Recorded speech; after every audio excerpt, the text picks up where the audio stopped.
Halo warga KDM sekalian, kita punya musuh yang sama guys. Kita sebagai pecinta KDM, kita sebagai fans atau pendukung KDM, kita punya musuh yang sama. Siapa itu? Yaitu Pak Suparno. Kita akan tutup lagi pintu-pintu tol, 11 pintu tol yang ada di Jawa Barat. Semangat ya? Jadi Pak Suparno ini orang yang sangat provokatif sekali guys. Padahal Pak Suparno ini bukan asli orang Sunda, bukan asli orang Jawa Barat, tapi dia bikin gaduh di Jawa Barat. Jadi kita sebagai pecinta KDM ya, harus hati-hati dengan seorang bernama Pak Suparno ini. Nah, yang jadi pertanyaan, kenapa Pak Suparno ini sangat-sangat berbahaya sekali? Apa alasannya? Kenapa dia memprovokasi masyarakat Jawa Barat? Jadi baru-baru ini dia mengatakan kita harus menutup yang namanya pintu tol yang ada di Jawa Barat biar kita menang, biar kita didengarkan. Ya, bahkan dia ya menyindir-nyindir Kang Deddy Muladi. Dia mengatakan Kang Deddy Muladi itu pencitraan. Dia mengatakan Kang Deddy Muladi itu hanya manis di bibir ya.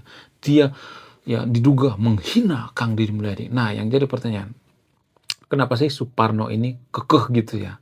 Kekeh menyindir-nyindir daripada KDM. Apakah ini ada hubungannya dengan partai politik? Apakah ini ada hubungannya dengan partai buruh? Jadi kita sebagai pendukung KDM harus bersatu padu, jangan sampai tercerai-berai. Nah, yang jadi pertanyaan, bagaimana sebenarnya kronologinya kenapa Suparno ini membenci KDM? Apa alasannya? Apakah karena tidak dapat jabatan? Sebenarnya Suparno ini diduga ya dulu pendukung daripada KDM, sekarang berbalik memusuhi KDM. Apakah ini ada hubungannya dengan Said Iqbal? Apakah ini ada hubungannya dengan Presiden Buruh? Apakah ini ada hubungannya dengan Partai Buruh? Bagaimana fakta yang sebenarnya? Jadi sebenarnya Pak Suparno ini adalah pendukung daripada KDM ya, waktu dulu kampanye. Namun permasalahannya Pak Suparno ini tidak mengerti kondisi yang ada di Jawa Barat sekarang ini. Apa sih yang terjadi di Jawa Barat sekarang ini? Kenapa dia menuntut atau ngotot menaikkan yang namanya upah buruh? Sebenarnya gini guys ya, kalau boleh jujur ya. Jadi sebenarnya Kang Deddy Muladi itu bukan tidak mau menaikkan yang namanya upah buruh yang ada di Jawa Barat. Tapi kalau dia menaikkan upah buruh yang ada di Jawa Barat, maka akan terjadi yang namanya PHK massal. Akan terjadi yang namanya kebangkrutan. Ya, perusahaan-perusahaan yang ada di Jawa Barat akan pindah ke Jawa Tengah. Beberapa bulan yang lalu sudah banyak tuh yang pindah ya ke Jawa Tengah. Apakah ini siasat licik daripada Suparno? Jadi Suparno ini sebenarnya bukan orang Jawa Barat guys. Dia orang Jawa Tengah apa Jawa Timur ya? Apakah ini sebenarnya politik daripada Suparno supaya apa? Supaya perusahaan-perusahaan yang ada di Jawa Barat itu hengkang ke Jawa Tengah, supaya pergi ke kampung daripada Suparno ini? Apakah ini sebenarnya strategi licik daripada Suparno ini? Jadi kita harus hati-hati ya. Kita sebagai pendukung KDM harus cerdas gitu ya. Jangan mau dibodoh-bodohi seorang provokatif bernama Suparno ini ya. Kemudian Pak Suparno ini tidak mengerti keadaan daripada Jawa Barat. Dia tidak melihat dari berbagai sudut pandang. Harusnya kan melihat dari berbagai sudut pandang ya. Jangan hanya satu sudut pandang. Pak Kadem itu kan melihat dari berbagai sudut pandang ya. Karena Pak Kadem melihat banyak orang sebenarnya yang pengangguran di Jawa Barat itu karena apa? Karena perusahaan itu banyak PHK ya. Karena masalah upah. Jadi permasalahan di Jawa Barat itu sebenarnya masalah upah. Kenapa banyak orang pengangguran ya? Perusahaan tidak mau bangun pabrik di Jawa Barat karena apa? Karena upah dan produktivitasnya kurang. Mohon maaf ya bagi teman-teman orang Jawa Barat ya, orang-orang Sunda ya, mohon maaf ya, mohon maaf sebesar-besarnya. Saya tidak mengatakan bahwa semua orang Jawa Barat itu malas ya, tapi produktivitas daripada karyawan-karyawan dari Jawa Barat itu kurang. Sehingga apa? Ya harus sesuaikan dengan upah gitu ya.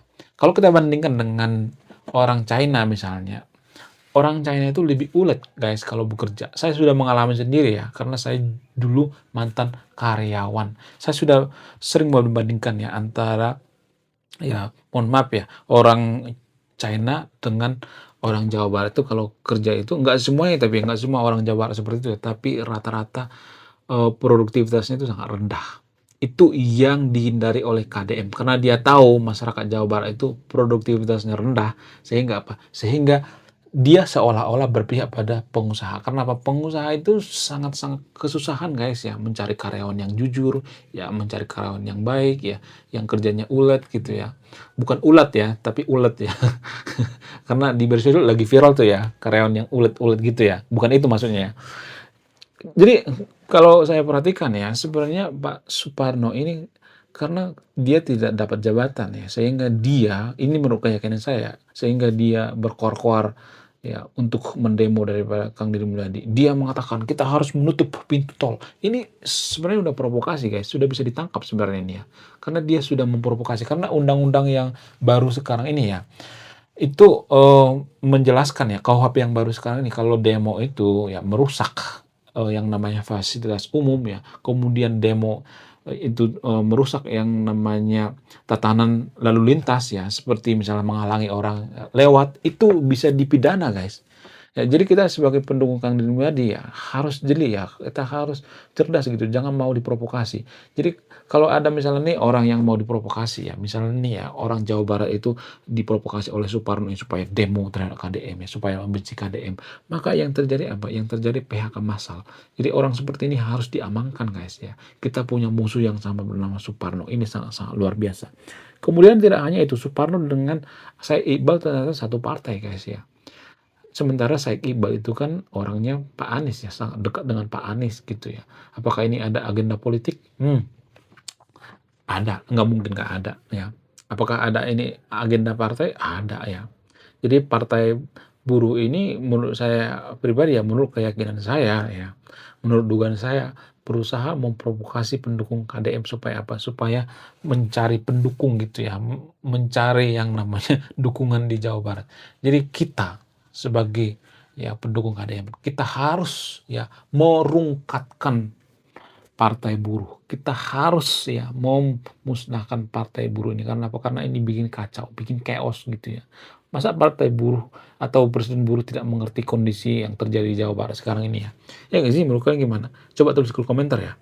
Kemudian menurut saya pribadi kebijakan daripada Kang Deddy Mulyadi tidak menaikkan yang namanya upah buruh seperti yang terjadi di Purwakarta zaman dulu. Zaman dulu Purwakarta pernah tuh ya dinaikkan berkali lipat upah buruh.